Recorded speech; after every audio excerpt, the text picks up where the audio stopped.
Hi, welcome. We're going to go over Lesson 6.2, Day 2. How much money do you make next year?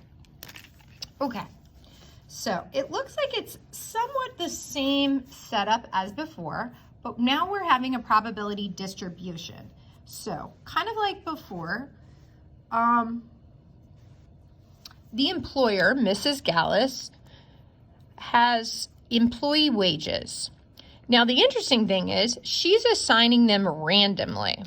So what the table means is that 30% of her employees get $9, 45% get $12, and 25% get $15 an hour. And she doesn't decide this based on skill, just based on probability. Now, we can think about what's actually happening. So if Ms. Gallus has 100 employees, what we mean is 30 of the 100 are getting paid 9, 45 of the 100 are getting paid 12, and 25 of the 100 are getting paid 15. Now, to calculate the next three numbers, you could, if you don't have a fancy calculator, you can go to Stapplet.com under discrete random variables and plug these values in. It's pretty straightforward. So we calculated in class, this is the mean, and we notice that that is a number that looks reasonable. A typical person makes about $12 an hour, and that's about $12 an hour. Maybe a little less, maybe a little more. And the typical variability is around $2. Again, that looks reasonable. So the variance is just taking the standard deviation and squaring it.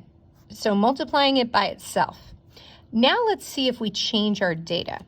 So find the mean and standard deviation and variance of Y. And so Y is standing for not the hourly wage, but how much they're getting for a raise. Cool, right? We like raises. So it looks like she did this randomly as well. She decided 70% of her workers would get $1 raise and 30% would get $3 raise. So if you type these into Stapplet, you'll get the mean is $1.60, which fits somewhere in the middle. That makes sense. A typical person is mostly getting a $1 raise, and some are getting a 3. So the average should be something above $1. And the variability, see how these numbers range by 2, so it makes sense their range should be a little less than $1. Again, the variance is just the standard deviation squared. So what's this tree diagram? Well, again, we're trying to get better at the tree diagram, so this is happening in our brain. But if we don't, if it's not inside our brain, we got to write it down, right? So let's figure out what's happening here. We have an employee. So that employee is either making $9, $12, or $15 an hour. So that would be 30%, 45, 25. That's my first branch.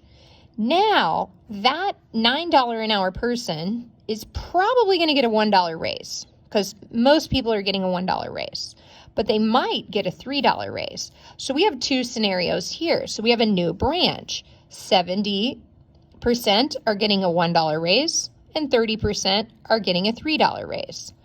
So if we can think this through, what's really happening here is there's two possible raises for each of the three type of people. So this would be the possibility of making 9 and getting a $3 raise, making 12, getting a $1 raise, making 12, getting a $3 raise, making 15, getting a $1, making 15, getting a $3. And then this would be what they would make in the end, in the new year. So I was making 9 and I got a $1 raise, so I have $10 an hour I'm making. With a $3 raise, I'm at 12. With a 12 and a $1 raise, I'm at 13. So this is what they're asking for here.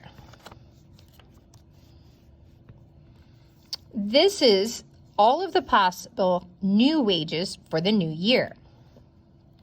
Pretty cool. Now let's take a look. What would be the probability of an employee making,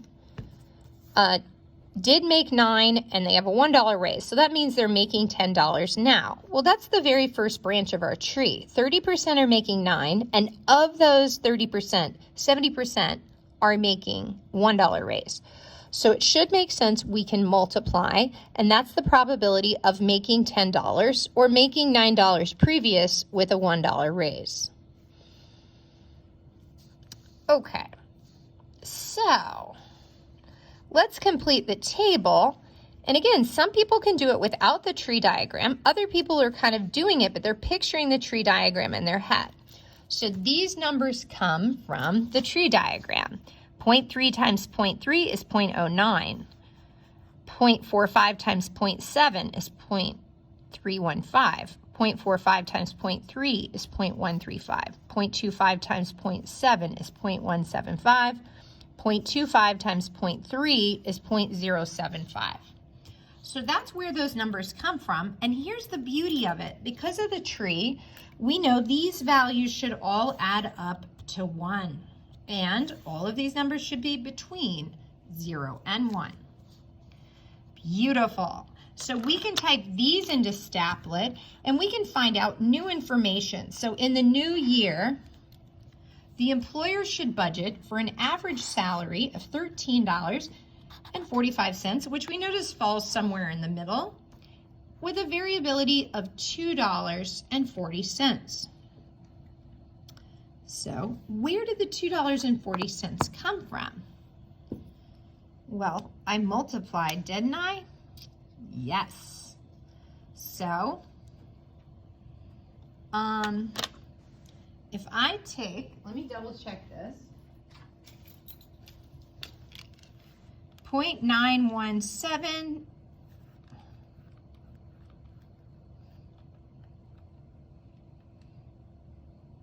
times 0.21, 0.917 times 0.21. I don't get that number because that's not what I did. So this is an interesting thing, and we finally have a reason for, well, why were we doing this variance business?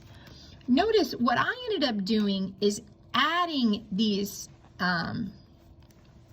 values, but they were different calculations. They were inside different calculations. So what we know is if our new value is our x value plus our y value, and these are different probabilities, each of these had a different probability, we know that we cannot add the standard deviations. I just tried. So the standard deviation plus the standard deviation did not equal the new standard deviation. The standard deviation of x plus the standard deviation of y was not equal to 2.4. So 0.917 plus 0.21, or excuse me, why did I do 0.21? 0.22.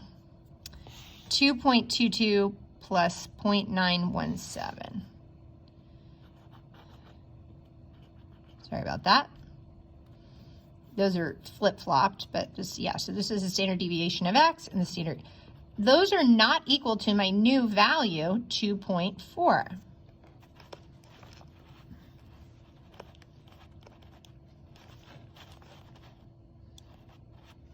I get the number 3.13. So what's happening here? Well, again, that's like adding distances with Pythagoras. You can't add distances to find the third distance. You have to square them, then add them, then find the square root.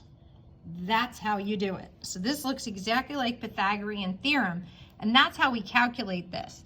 So we could double check this number. This should be the same number as 2.22 squared plus 0.917 squared, and take the square root. Beautiful. Thanks for joining me. Check out the next video for the back of the worksheet. Great job.